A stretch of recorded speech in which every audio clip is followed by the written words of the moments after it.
దాంట్లో సిట్ ఎంక్వైరీలో charge sheet file చేసిన దాన్ని బట్టి ఇందులో జంతు కొవ్వు కలవలేదు అని చెప్పారు. జంతు కొవ్వు కలవలేదు కాబట్టి ఇది వేరే పదార్థాల కల్తీ జరిగింది,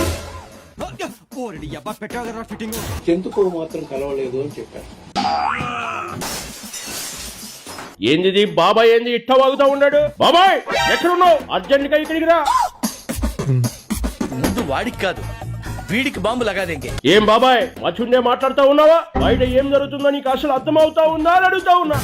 ఏమైంది జగను, ఎందుకంత కోపం?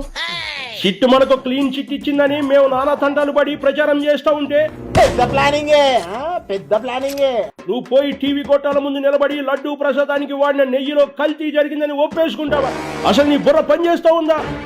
అంటే అది జగను జంతు కొవ్వు లేదని చెప్పాను కానీ కల్తీ అయితే జరిగింది కదా, సిట్ రిపోర్ట్ లో ఉందిగా, అదే కదా నేను చెప్పింది.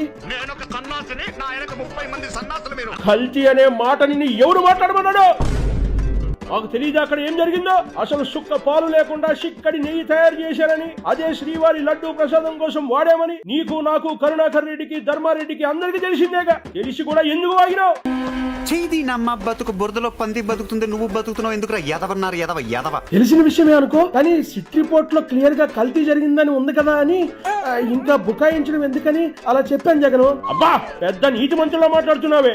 అక్కడ అంబడితో బూతులు తిట్టించి జోగి రమేష్ ఇల్లు మనోళ్ళతోనే తగలబెట్టించి కల్తీనే ఈ మ్యాటర్ డైవర్ట్ చేయడానికి మేము ఇన్ని ప్లాన్లు వేస్తా ఉంటే నువ్వు వచ్చి సెల్ఫ్ గోల్ వేస్తావా? మొత్తంగా నా కొంప ముంచేస్తావా? శిశి పొరపాటు అయిపోయింది జగను, ఏదో నోరు జారారు, ఈ ఒక్కసారికి క్షమించు. బాబాయ్ నా డిక్షనరీలో క్షమించడం అనే మాటే ఉండదు. ఈ వల్ల నా పరువు పోయింది. ఇక నువ్వు వెళ్ళు, ఇంటికెళ్ళి తలారా స్నానం చేసి లుంగి కట్టుకుని రెస్ట్ తీసుకో. పో ఇక్కడి నుంచి పో.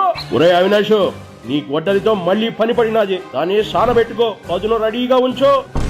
నీకు సావేరా, కన్ఫర్మ్ నీకు సావే. మరో బాబాయ్ ని లేపేయాలి, టైం ఫిక్స్ చేయి, రెడీగా ఉండు. నా మాటిని